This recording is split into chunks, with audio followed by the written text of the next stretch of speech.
The night was calm, the cicadas buzzing in the warm evening air, and Marcus was finally pulling into his driveway after a long day at work. His old sedan hummed as he parked, headlights washing over the front porch where his two kids sat waiting for him. His wife, Danielle, waved from the doorway with a smile that made every exhausting hour at the warehouse worth it. But before he could even step out of the car, the familiar flash of red and blue lights painted across his windows. A patrol car rolled up behind him, engine growling, spotlight clicking on and locking onto his car like a predator stalking prey. Marcus frowned. He hadn't been speeding, hadn't broken any laws, hadn't even gone more than 2 blocks without signaling. His car was old, sure, but his license and registration were up to date. He rolled down his window as the door to the cruiser opened with a creak. Out stepped an officer whose face Marcus recognized from whispers in the neighborhood. Officer Harlan, the one everyone warned about, the one who seemed to take pride in pulling over black drivers for nothing at all. "Step out of the vehicle," Harlan barked, one hand already resting on his holster. Marcus blinked. "Excuse me, officer? I'm just parking at my house." He pointed to the porch, where Danielle was clutching her daughter's hand, her face pale in the glow of the lights. "That's my family. This is my property." Harlan smirked, the kind of smirk that told Marcus this wasn't about any law. This was about control. "Don't argue with me. Step out."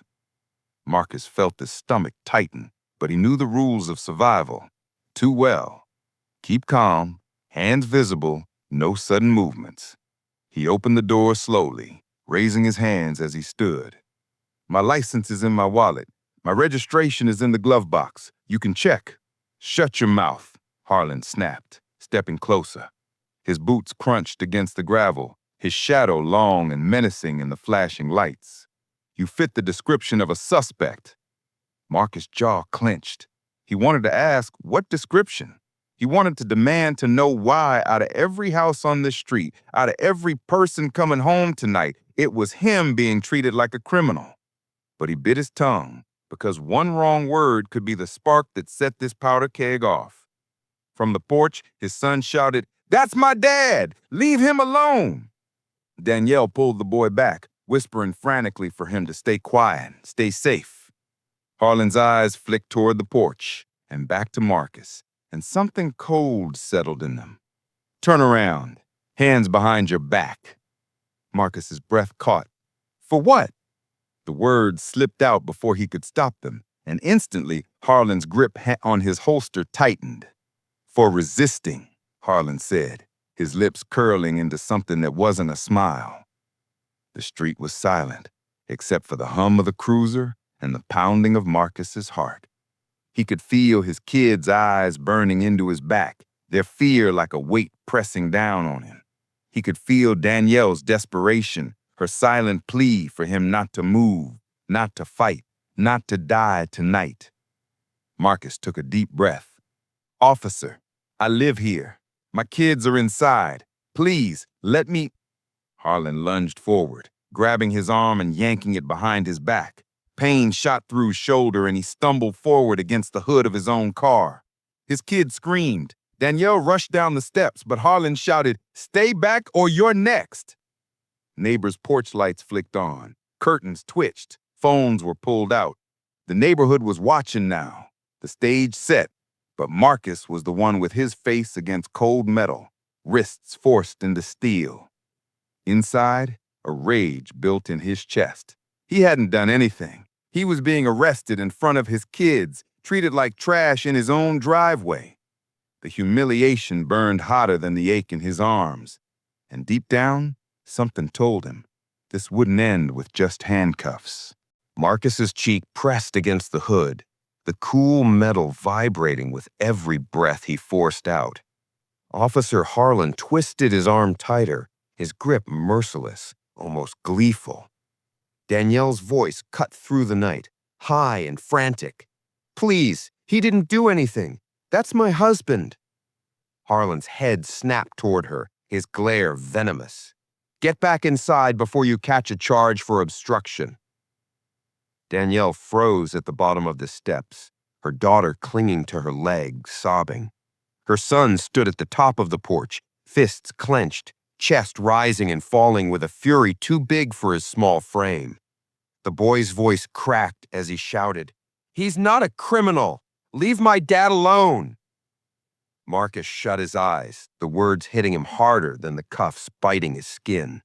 His children were learning fear tonight. They were learning what the world thought of them before they'd even had the chance to grow up. A neighbor's porch light flicked on across the street, then another. Curtains rustled. Phones lifted. The whole block seemed to stir awake, buzzing with whispers. Someone shouted, "We're recording this!" Harlan stiffened but didn't back down. He shoved Marcus harder against the car, making his ribs ache. Resisting arrest? Disorderly conduct? Keep talking, you'll add assaulting an officer to the list. Marcus forced himself to stay calm, though his blood boiled. "I didn't resist. I didn't do anything." Harlan leaned close, so close Marcus could smell the bitter coffee on his breath. "Your kind never does anything, right?" The words dripped with contempt, quiet only Marcus could hear, but loud enough to slice him open. Rage exploded in Marcus's chest, but he swallowed it, knowing that if he snapped, if he gave Harlan the excuse he was hunting for, this driveway could become his grave. Another set of headlights washed over the street, a second cruiser pulled up, and another officer climbed out, a woman this time, Officer Ramirez. She looked younger, her eyes flicking between Harlan, Marcus, and the family on the porch. "What's going on here?" she asked, her voice steady but questioning. Harlan didn't even look at her. "Suspect was resisting. I've got it under control." Ramirez frowned, glancing at Marcus, who was pinned and panting, then at Danielle, who was begging through tears. "This man is in his driveway. Did you back me up?" His tone wasn't a request. It was a command. Ramirez hesitated, her hand hovering near her radio. "We should call this in."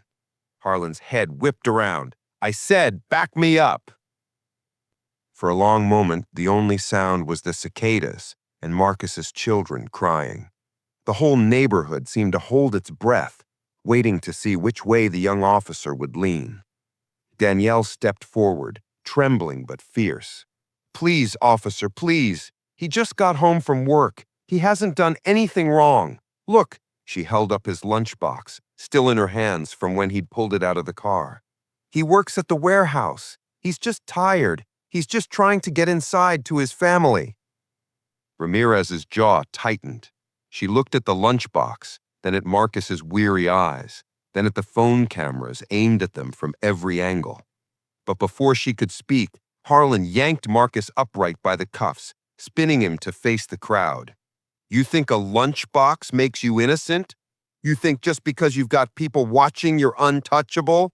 He shoved Marcus harder, and Marcus stumbled, nearly hitting the ground.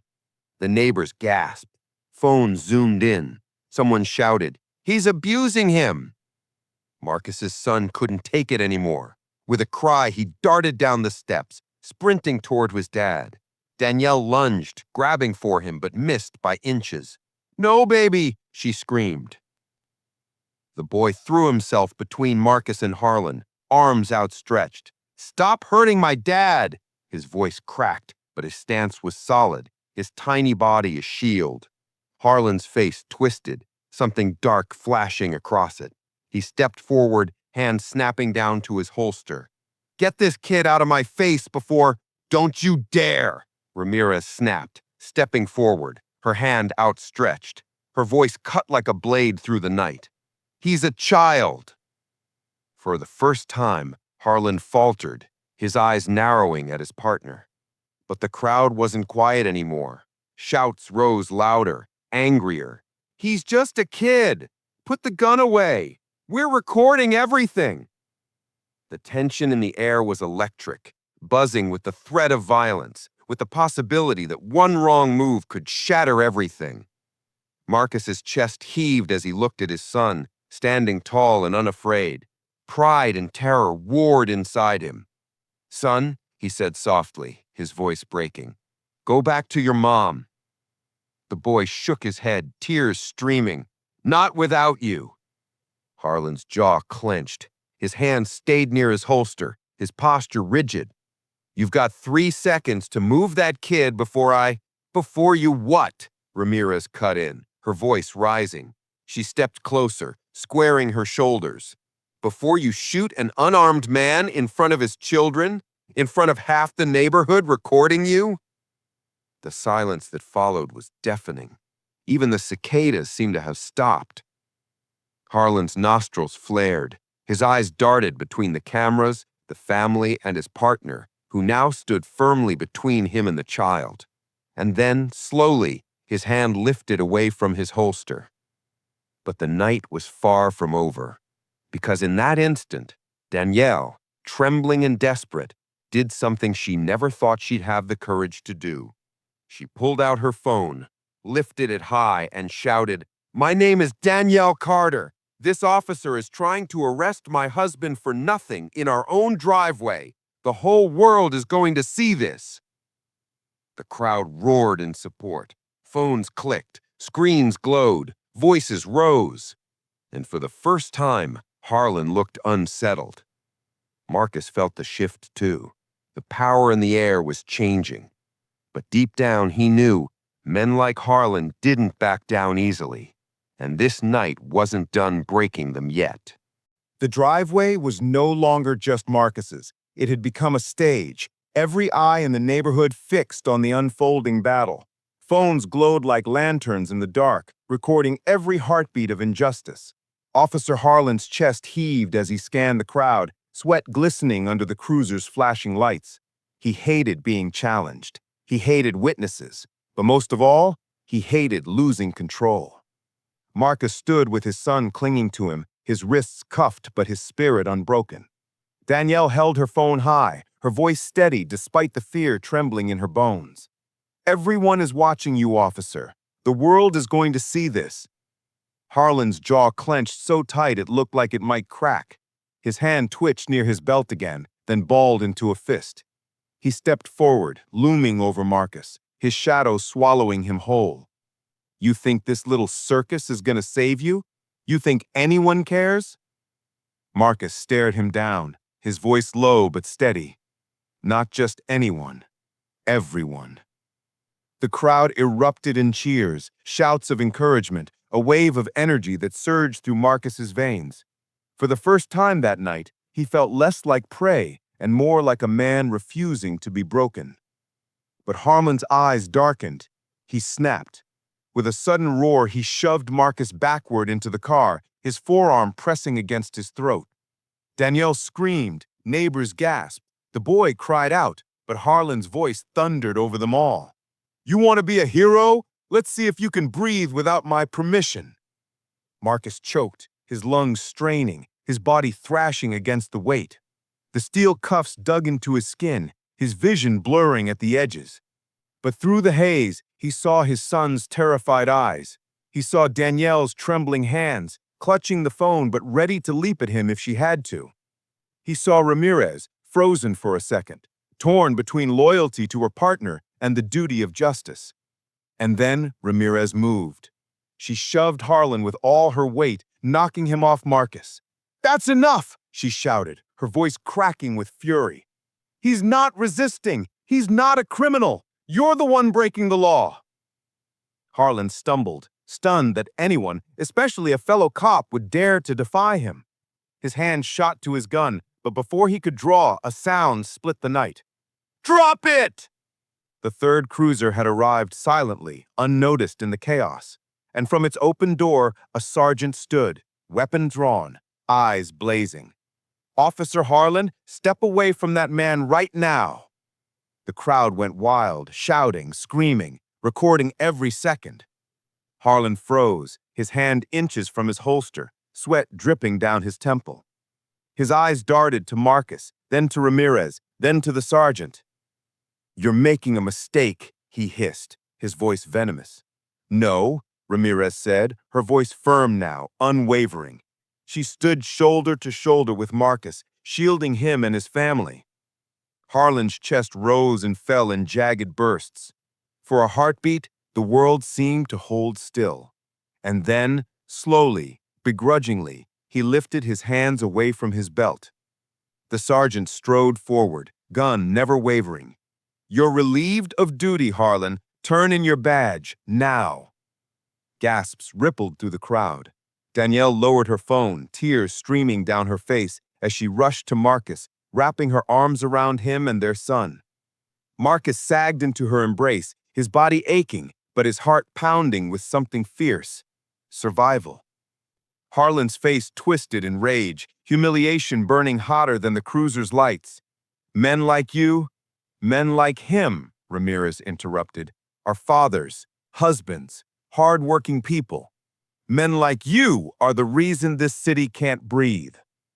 The words struck like a hammer, and for once, Harlan had no comeback.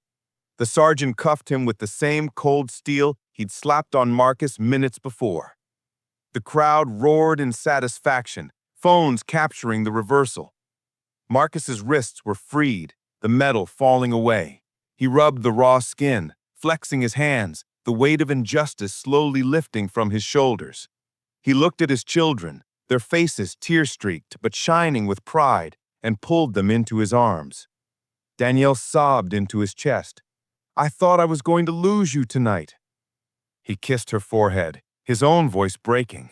"You almost did, but we're still here. We're still standing." The sergeant nodded at Marcus, his tone quieter now. "I'm sorry this happened. It never should have." Marcus didn't respond. There were no words big enough for the storm that had just passed through his driveway. But as he looked around, the neighbors united, the camera still rolling, Ramirez standing tall beside him, he realized something had changed. This wasn't just about him anymore.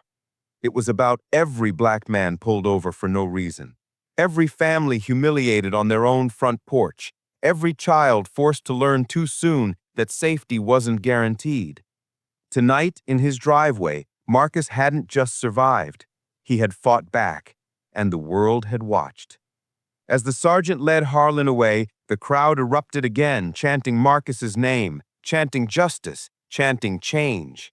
The night that had begun with flashing lights and fear ended with something stronger, hope. Marcus lifted his son onto his shoulders, holding Danielle's hand tight, and for the first time in a long time, he felt taller than the fear that tried to crush him. Because tonight, the driveway wasn't just his home. It had become a battlefield, and he had won.